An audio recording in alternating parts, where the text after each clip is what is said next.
Hi, Dr. Patrick Gentempo here, and thank you for joining us on our YouTube channel. We have great content in store for you. I'm so excited to be here with you, and let's jump right into it. So if we establish that, the dollar is basically, unfortunately, which used to represent free market capitalism is now representing, planned economies, and central control. Now we have this new thing that's emerged, and that this thing called cryptocurrency, where there's an idea of a decentralized currency that's not, there's no way to control it from a central point of view, and it's not ascribed to any government either. It's a world currency that is decentralized, so that's a very exciting prospect. But now I say, okay, if somebody's listening to us right now saying, hey, this, I agree, this aligns with my thinking too. What do I need to understand maybe to enter this field? How speculative is it, et cetera? What are your views on that? Well, I'm an old guy, so there was a song by Buffalo Springfield in the 60s because there was a Vietnam War. Yep. The song says, battle lines are being drawn. Yeah. So if you study Marxism, what's called Marxist-Leninism. Mm-hmm. Marxist-Leninism was in two stages. So the first stage, I think, is coming to an end. Stage two is about to begin. So stage one is they had to infiltrate America, and they're blatant about it. So, but before phase two has to start, they have to suppress all opposition. The suppression has begun. Yeah. And that's why the battle lines are being drawn. And what Hitler did back in the 30s was he defunded the police. I didn't know that. Yeah, and then he brought in what's called the brown shirts. Mussolini brought in the black shirts. Brown shirt eventually became the Gestapo. Okay, so the one thing history teaches us, we don't learn from history.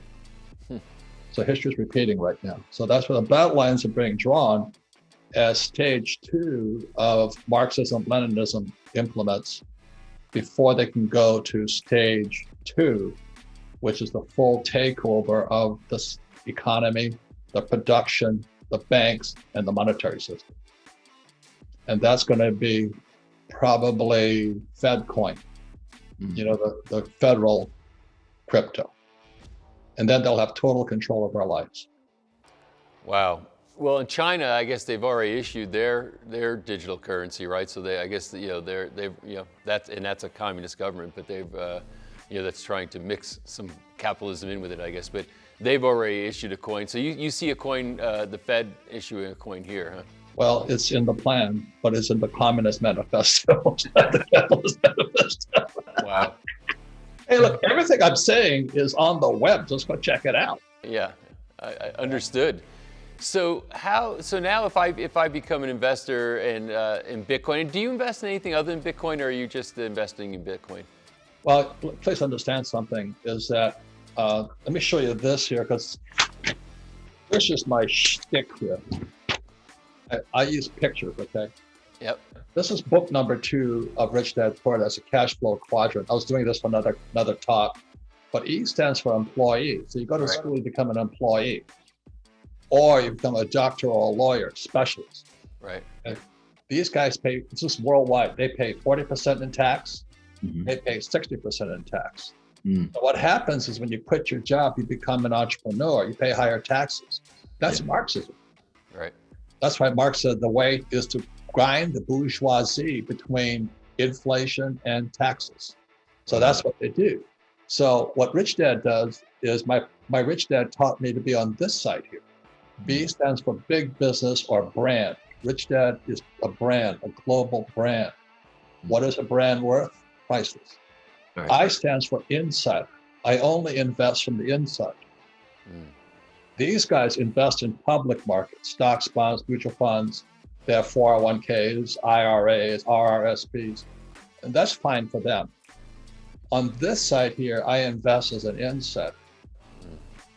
And so I use debt. So I'm $1 billion in debt. And because I have more debt, I pay no taxes. It's zero over here on taxes, and big business is 20%. So if you ask Warren Buffett is an insider. He only invests in brands. So when I came back from Vietnam, I didn't want to be a pilot anymore. So I made my journey from this side to here, because if I was a pilot, I'd be here. Right. So today I've been making what, 500,000 a year, Yeah. paying 40% in tax or 20% on. Doesn't make sense to me. So I made my journey over here, and this requires financial education, which is why when I started Rich Dad Poor Dad, I said, why don't we teach money at school? Because they want to keep you on this side here.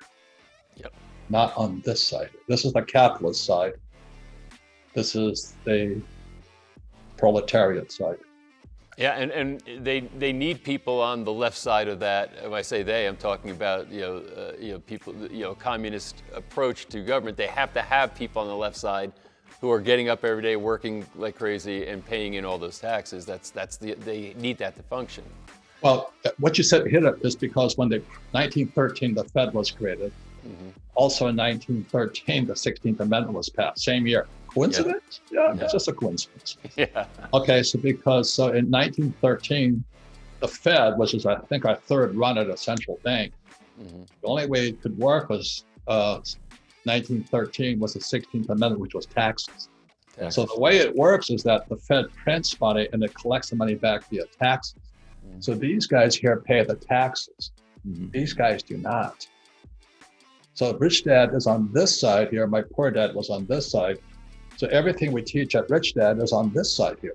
So that's why I catch hell from like Wall Street financial planners, and like Susie Orman says, cut up your credit cards. So I said, well, that's good. If you want to do that.